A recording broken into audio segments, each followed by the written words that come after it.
Last week, I wrote a column about financial education and the struggle for financial literacy. I'm keen to know more about why people find managing money so hard. So, to do that, I've enlisted the help of Abby Collier from Octopus Money Coach for a mini two-part video on just that topic. So, Abby, thanks so much for joining me today. What do we know about financial literacy in the UK? Thank you so much for having me. So money is actually the number one stressor in the UK, with over 75% of people having difficulty focusing at work because they're just so worried about it. And 83% of people think about money at least once a week as well. So it's definitely hot on our minds. Sure. Would it be safe to say that large numbers of people struggling with that is partly a failure of the education system and schooling and the curriculum? Yeah, absolutely. We're not taught it at all at school. We're just sort of sent off into the adult world, expected to know how to manage your own money. Also, if you don't have sort of the parents at home or any other sort of older people to look up to in terms of money that will discuss it with you, you're kind of left in the dark. You've got no one to help you with it. Yeah, sure.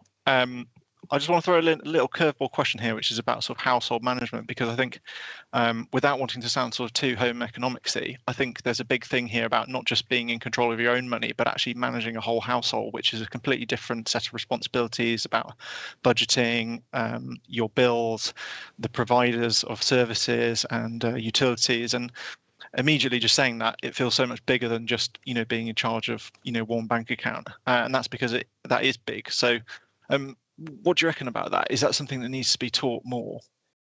Yeah, absolutely. I think even knowing things like how to get a mortgage if you want to buy your first home, again, we're not taught that, we're just expected to know. Things like how to find cheaper bill providers, again, you're just expected to know how to find it. And knowing that you can change your bill provider as well is such a thing that people don't know about. So I definitely think an overall change in the curriculum around money could be really helpful for almost everyone in the country.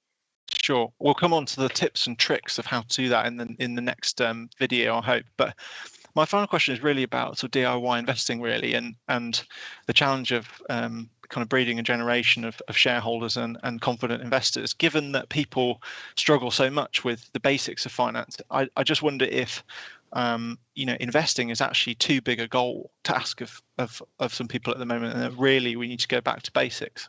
Would you agree in any way? Absolutely. I think it's a bit of a journey, and that definitely plays a part in the journey, but it's definitely not where I think you should be starting. It's all about learning to manage your money first, budgeting, actually putting some money away into savings that isn't in investments first of all, so you can get your and then possibly at that point you sort of built up the confidence then to look into investing. But right now, I think if you can't manage your own money, then maybe look at doing that first and then look to move on to that afterwards.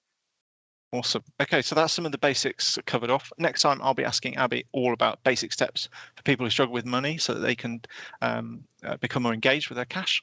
Until then, I'm Ollie Smith, UK editor for Morningstar.